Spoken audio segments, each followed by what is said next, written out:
I've been asked to speak about the NHS. I'm not going to talk about cuts tonight, because if you want to know about cuts, you can just go and look in the paper today.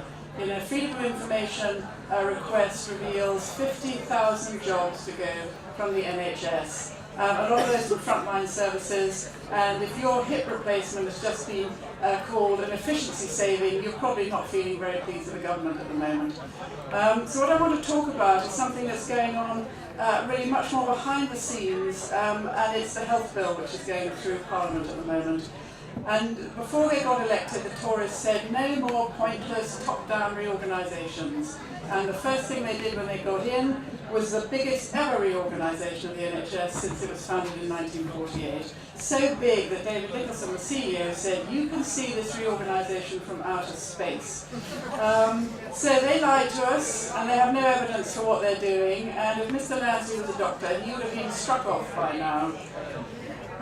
In brief, the proposals are, and this, I'm sorry to have to tell you all this stuff, but it's really important to understand what's going on. They're going to abolish the primary care trusts and the strategic health authorities, and they're going to give 80% of the NHS budget to the GPs, and that's how it's being presented to everybody. This is the money being given to the GPs to run things. Hospitals don't have to become foundation trusts. And the important thing is that NHS care in future can be given by any willing provider. Watch that phrase, any willing provider. That means that anybody with a broom and a bucket can provide NHS care. And that's what Lansley has, that's his intention. The regulating body Monitor, which used to monitor quality, will in future monitor competition and make sure that we're all competing with each other. And there's been a lot of talk about putting GPs in the driving seat and empowering patients and doctors, and it's not about that. And David Cameron took the last veil off what's happening when he wrote that article in the Daily Telegraph on Monday, for whoever read it. This is about the privatisation of public services, clear and simple. How will it affect GPs? Well, the GPs will not have the time to commission healthcare. Commissioning really means planning and buying. They won't have the time, they won't have the expertise, and they don't want to do it. And primary care trusts, which are being abolished, have 140 statutory duties, which somebody will have to do, and that includes really important things like child protection. They will pass that work to the private sector, and that's happening already. Private commissioning bodies coming in to hold the budget. At the other end, you've got the any willing provider. So it's not too difficult to see that what you're going to have is the private sector holding the budget to buy care from the private sector. And if that's not Dracula in charge of the blood bank, I don't know what is. At the same time, the NHS can't possibly make £20 billion worth of efficiency savings. It's never happened before. And the government wants to wash its hands of the responsibility of the cuts and the closures that are going to happen. We're seeing them already. It was on the front page of the paper today. So the GPs in future are going to be the ones who are blamed for the closures of the A&E departments and maternity units, and they're waking up to that fact. It will also profoundly damage your relationship with your GP. If you go to your GP at the moment, you think that a decision they made about you is based on their clinical judgment. But in future, when they've got the budget, or when they've got an interest in a private clinic down the road, which many of them already have, and they deny you a visit to the hospital, or they deny you medicine, you'll be thinking, are they making that decision because they want to save money, or are they making that decision because they've got a share in the clinic down the road? So there's a real threat to the patient-doctor relationship here. Most GPs do not want to do this. They see the dangers, and they're real unwilling conscripts. Briefly about hospitals, they're hardly mentioned in all of this. Hospitals have to become foundation trusts, and the only thing that a foundation trust has to do is to make a profit. They do not have to provide services on which they don't make a profit. And they've already been told, if you can't make a profit on something, don't do it. An article in The Guardian a couple of weeks ago, 70 hospitals in the country don't provide a pain service. Why don't they provide a pain service? Well, because you can't make any money doing that. That is the way of the future. Hospitals rely on patients coming through the door to get their income. The GPs will be hanging on to the patients because they don't want to spend the money on them in the hospitals, and the private sector will be coming along and taking away the easy stuff. So there's a big question mark over how hospitals are going to survive. In order to survive, they'll start taking in more private patients because they've taken the cap off the amount of money they can earn from the private sector. When you fill your beds up with private patients, the NHS patients go to the back of the queue, and you've got a second-class service for the NHS. And if they fail financially, they'll be handed over to the private sector, and we've seen that happen already to Hitchinbrook. And John Lister, who is meant to be here tonight, has predicted that by 2015 there will no longer be any employees of the NHS. We will be contracted out to, but not employed by the NHS.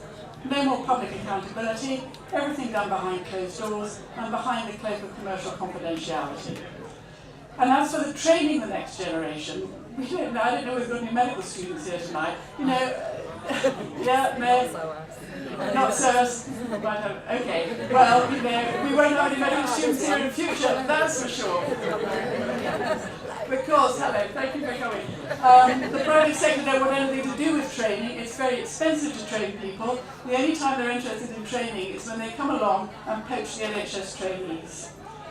So what we're looking at really is the most radical assault on the NHS since it started.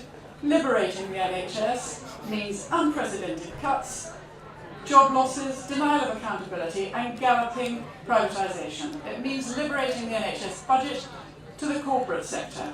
And among the companies waiting around the corpse are the companies in the States who spent $1 million a day on opposing President Obama's healthcare reforms. Do we really want to be rolling out the red carpet to those people?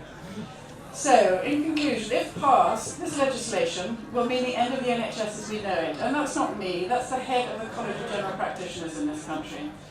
The NHS does not belong to Andrew Lansley. It belongs to those who use it, to those who pay for it, and to those of us who work in it. We can't let them break it up and sell it off. And I'm afraid we're going to have to take to the streets over this. The patients, the public, and the healthcare workers. And I hope the students will be with us, because it's your NHS too. In 15 minutes. She's going to take some questions on the NHS topic now, if anybody wants to ask Jacky anything. There's an absolute revolving door, unfortunately, between the public sector and the private sector. That's one great scandal. That we've seen a number of ministers who promoted policies to do with privatisation. I couldn't possibly mention any names here, but Patricia Geared immediately springs to mind, and Alan Milburn, who then go off and work for the private sector and would appear to benefit from the decisions they made while they were in power. So first of all, there's that revolving door between the public and the private sector.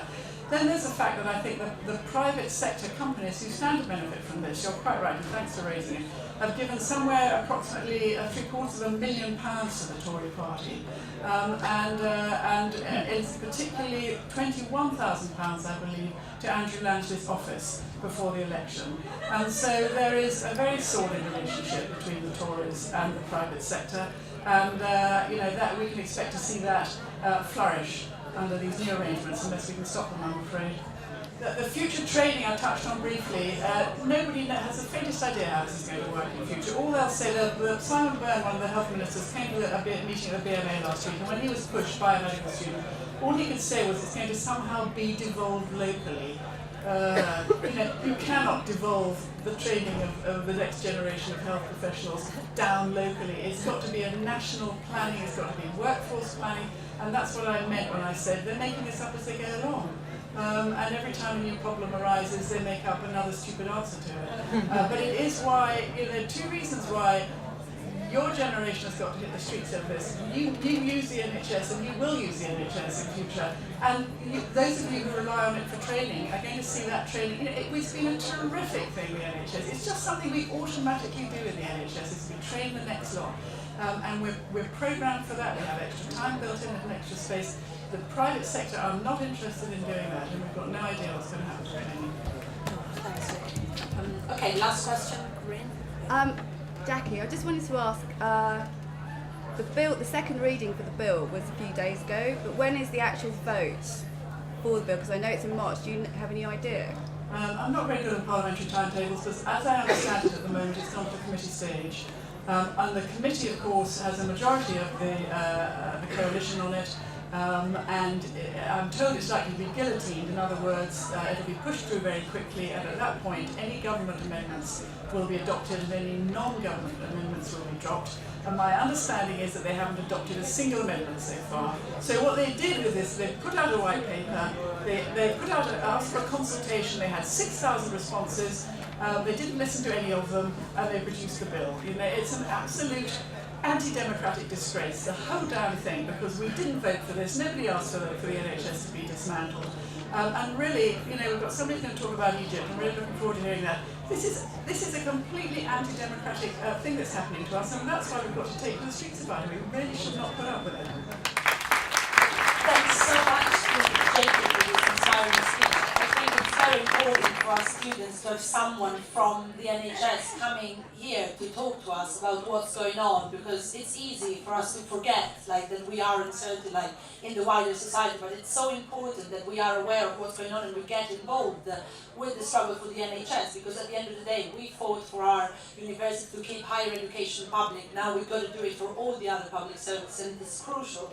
And on March the 9th, there has been a demonstration called by NHS workers called Day X for the NHS. And the very fact that they chose the name Day X shows that they have been inspired in a sense by our struggle, you know, and now it's our duty as students to show our support and go down on the streets with NHS workers, with GPs, with nurses, because it is, at the end of the day, our public services, and we need to stand together to defend it.